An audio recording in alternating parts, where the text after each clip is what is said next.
I'm going to talk about the way money is created is destroying our businesses, society and environment. So I'm going to start off by talking about business and why the way money is created is destroying businesses. Debt-based money causes a boom and bust business cycle.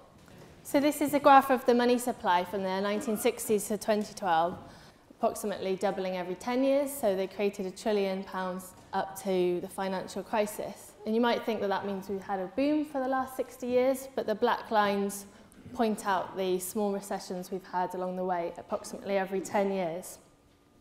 So the bank have created all this money. Banks create too much money in a boom, leading to asset price bubbles which burst. And so in the last big boom from 1997 to 2007, when approximately £1 trillion was created, 40% of that money was lent into mortgages, so house prices went up drastically, and 37% into finance. So this is 77% into the non-productive economy, and that's why it's a problem for business. Only 13% went into the real economy and 10% on credit cards and spending. Okay, so the boom period isn't good for business, but even worse is the recession. Banks stop creating money in a recession, causing the money supply to shrink and therefore deepening and prolonging the recession. So in a recession, people start paying down their debts, the money supply shrinks, the banks stop lending to people and business, people become unemployed. So this is just a graph to show that from 92 to 2013, and you can see the big jump in unemployment in 2008 when the financial crisis happened and 1 million more people became unemployed. And this is bad for businesses, especially small and medium-sized business who may have been run very well, but through no fault of their own, go bust. Debt-based money pulls wealth out of the productive economy through interest payments to the banks. On average per year, the whole economy pays between 100 and 200 billion pounds in interest. So effectively renting our currency from the private banks, and this breaks down to being about £2,000 to £5,000 per person, which is an incredible amount. But there's also a net wealth extraction from the rest of the UK into the City of London, where these private banks are headquartered. So there's a redistribution of wealth in that way. And there's a brain drain. I know when I was at university, everyone seemed to aspire to want to go and get a high-paid job in the city. And here are two quotes I like, one from the American economist James Tobin in 1984. We are throwing more and more of our resources, including the cream of our youth, into financial activities remote from the production of goods and services, into activities that generate high private rewards disproportionate to the social productivity. And this one from last year, finance literally bids rocket scientists away from the satellite industry. The result, if that erstwhile scientists, people who in another age dreamt of curing cancer or flying to Mars, today dream of becoming hedge fund managers, which is a bit disappointing. Okay, so now I'm going to move on to society. So why is the way money is created destroying society?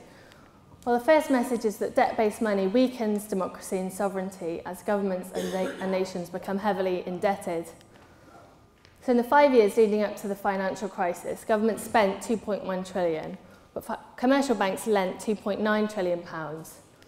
And whilst there's 650 MPs, which determine where that £2.1 trillion was spent, most of it was pre-allocated into healthcare, education, infrastructure, so they actually didn't have much decision on what to play with. There's only about 80 board members, which make up the 5 main banks in the UK, and they got to choose where the £2.9 trillion they created got lent into. And as I showed you earlier in the last boom, it's into the unproductive economy, housing, mortgages and finance. And what do the banks give the government back in form of taxes? Well, in 2009, only 26 billion in tax versus 130 by having this license to print money and this taxpayer-funded safety net that says we'll bail them out. Our second message for society is that debt-based money increases inequality as wealth flows from the poor to the rich in the form of interest payments. So this is a graph which shows the percentage of household income transferred to the banks through interest. And you can see it's disproportionately high for the people on the lowest income and disproportionately low for the people on the highest income. So this increases inequality. And this is a graph showing inequality of different countries versus the index of health and social problems. It's not very clear, and I don't have a pointer, but the UK is up there along with the US. Okay, so we've got higher income inequality and worse health and social problems. And this index on the left is made up from things like trust, obesity, mental illness, social mobility. And this graph is from the spirit level. So inequality is bad for everyone. And final message on society is that debt-based money leads to high levels of personal debt. This is a graph showing how personal has increased since 1992 to 2008 and household savings have gone down. So people are having to service their debt, they've got less money to save.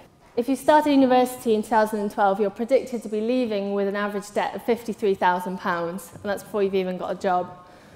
And the job market's likely to be even worse potentially than it is now.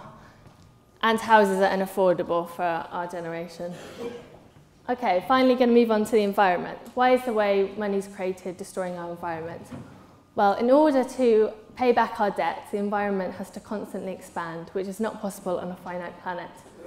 Because debt-based money needs a quick return, so we cannot invest in long-term sustainable projects. If banks create all of this money by lending, they do that because they want the biggest profit quickest. So they're never going to want to invest in long-term sustainable projects. We've got all of this energy coming from the sun, wave and wind, but we can't invest as fast as we need to build the infrastructure. Governments won't put in the amount of money that's needed because they'll get further and further into debt. And recessions make people and governments forget about the long term. Governments are pretty short-sighted at the best of times, let alone in a recession. And environmental regulation is notoriously something that gets rolled back in these times. Debt-based money affects the environment. It means that governments cannot think about these long-term problems, which we're going to be facing in the next 50 years, such as climate change, a crisis in energy, a food production crisis as we hit 9 billion people, fresh water crisis as we run out of fresh water, has to desalinate the seas, and we're running out of natural resources fast. None of these long-term problems are considered when we're trying to get out of a recession. Debt is a way of making future generations pay for what we have now.